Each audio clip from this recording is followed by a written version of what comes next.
എടാ മയ്യത്ത് കബറിനകത്ത് കിടന്ന മയ്യത്തിനെ വ്യഭിചരിച്ചവന് പുറത്തു കൊടുത്തവനാ നമ്മുടെ അല്ലാഹ്. അത്രയും വലിയ പാപം ചെയ്ത ആരെങ്കിലും ഉണ്ടോ? മരിച്ച് കബറിനകത്ത് കിടന്ന മയ്യത്തിനെ വ്യഭിചരിച്ച ആരെങ്കിലും ഉണ്ടോ? ഇല്ല. അവന് പോലും പുറത്തു കൊടുത്തവനാ അല്ലാഹ്. സ്വന്തം മക്കളെ ജീവനോടെ കുഴിച്ചു മൂടിയവർക്ക് പുറത്തു കൊടുത്തവനാ നമ്മുടെ റബ്ബ്. അത്രയും നല്ല ഒരു റബ്ബ് നമുക്കുണ്ടല്ലോ. ആ റബ്ബിനോട് പറ, പൊറുക്കന്റെ പാപം സയ്യിദി വെറുക്കാതെ പൊറുക്കുന്നവൻ ആരുണ്ട് നീ അല്ലാതെ.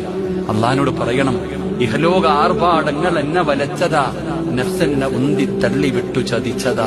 അള്ളാഹുവേ, ഈ ദുനിയാവ് കണ്ടപ്പോ വീണുപോയിറപ്പേ, എന്റെ നഫ്സ് പറഞ്ഞിട്ട് ചെയ്തു പോയതാ അള്ളാഹുവെ, അല്ലാതെ ധിക്കരിച്ചല്ല റബ്ബേ നിന്നെ. അല്ലാ, നീ കണ്ടാൽ ഒരു ചുക്കും എനിക്കില്ല എന്ന് പറഞ്ഞിട്ട് ചെയ്തതല്ല അല്ലാ, പറ്റിപ്പോയി റബ്ബേ. അല്ലാ, നീ കാണുന്നുണ്ടെന്ന് എനിക്കറിയാം, എന്നിട്ടും ചെയ്തത് അഹങ്കാരം കൊണ്ടൊന്നുമല്ല, പറ്റിപ്പോയി തമ്പുരാനെ, എനിക്കത് പുറത്തുതായെന്ന് അള്ളാഹുവിനോട് പറയേണ്ട രീതിയിൽ പറഞ്ഞിട്ട് നമുക്ക് പിരിയാം. അള്ളാഹു നമ്മുടെ പാപങ്ങൾ മുഴുവനും പുറത്തു തരുമാറാകട്ടെ. അള്ളാഹു നമ്മുടെ പാപങ്ങൾ മുഴുവനും പുറത്തു തരുമാറാകട്ടെ.